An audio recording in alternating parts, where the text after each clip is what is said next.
మగవాడి కన్నీళ్ళు కనిపించవు అంటారు. ఎందుకో తెలుసా?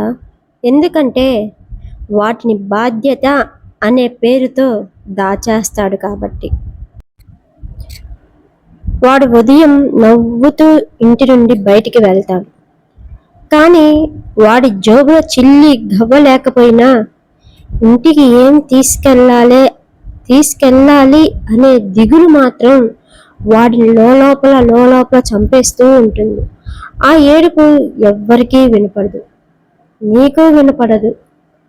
నానా అది కావాలి అని పిల్లలు అడిగినప్పుడు కొనిస్తానా లేదా అని మాట ఇచ్చి అది ఎలా తీర్చాలో తెలియక రాత్రంతా నిద్రపోకుండా సీలింగ్ కేసి చూస్తుంటాడు.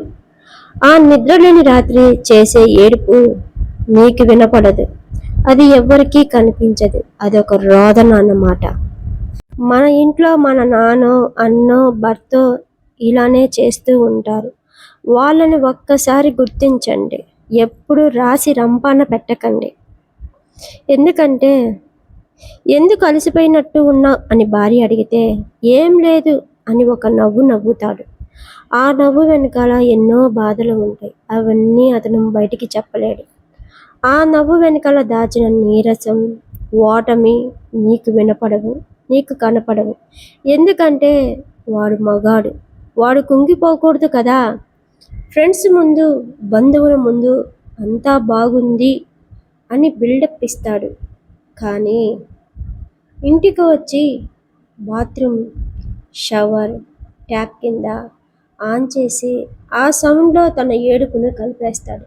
తన ఏడుపు కానీ తన కన్నీళ్ళు కానీ ఎవ్వరూ గుర్తించకూడదు అని. ఆ షవర్ కింద కారిపోయేవి నీళ్లు కాదు, వాడి కన్నీళ్ళు. అవి నీకు వినపడవు. ఎందుకో తెలుసా? వాడికి జ్వరం వచ్చినా ఆఫీస్కి వెళ్తాడు, రోగం వచ్చినా షాప్కి వెళ్తాడు, వాడు అన్ని పనులకి వెళ్తాడు. ఇంట్లో ఒక్కడు కూర్చుంటే వాడి బాధ్యత గుర్తొచ్చింది కాబట్టి. ఎందుకంటే వాడు మంచం మీద పడుకుంటే ఇంట్లో పొయ్యి వెలగదని వాడికి తెలుసు. వాడి ఆరోగ్యం కన్నా వాడి కుటుంబం ఆకలే వాడికి ముఖ్యం. ఆ త్యాగం వెనకాల ఉండే బాధ నీకు వినపడదు. ఎందుకో తెలుసా? ఎవరు వాడిని గుర్తించేది?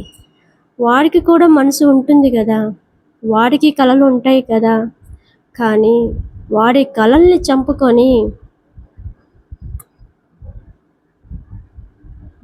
మీకు ఆసరాగా ఉంటాడు, మీ కలల్ని నిజం చేస్తాడు. వాడు పొద్దున లేచిన దగ్గర నుంచి రాత్రి పడుకునేంత వరకు ఒక యంత్రం లాగా పనిచేస్తాడు. ఒక యంత్రం కాదు, మనిషే. కానీ వాడిని మనిషిలాగా చూసే కళ్ళు ఈ లోకంలో కరువయ్యాయి. ప్రతి క్షణం ప్రతి పూట అతను పడే బాధ ఎవ్వరూ గుర్తించరు. అందుకే వాడు ఏడిస్తే నీకు వినపడదు, వాడు కుప్పకూలిపోయినా నీకు కనపడదు. ఎందుకంటే వాడు ఏడవడానికి కూలిపోవడానికి కూడా వాడికి టైం లేదు.